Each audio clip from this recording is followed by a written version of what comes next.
Hello guys and welcome back to our channel. Today I will show you how to fix YouTube restricted mode turned on by administrator in simple steps. So if you also see the message that says the administrator has turned on YouTube restrict mode, what you'll have to simply do is navigate to Chrome or any browser where you're seeing this message. After navigating to your browser, you'll have to simply click on the three dotted icon at the top right of the screen. Now simply click on settings. Now, when you click on settings, it will take you to this page where you'll have to click on the option that says privacy and security. Here, you'll get different options like deleting browsing data, privacy guide, third-party cookies, but we are going to go and click on security option that will have safe browsing settings. Now, here you can see when you scroll down under the select DNS provider, that will be under advanced section, you will see that it will be set at clean browsing, that is a family filter and family friendly DNS provider.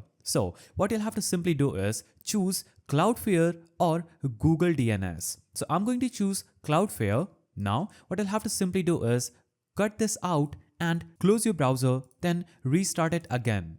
After restarting, you'll have to navigate back to YouTube, and after navigating to YouTube, you will see that your problem has been successfully solved. So that is a simple way through which you can fix the problem that says fix your YouTube restricted mode turned on by administrator. If you found this guide helpful, please don't forget to give it a thumbs up, and thanks for watching.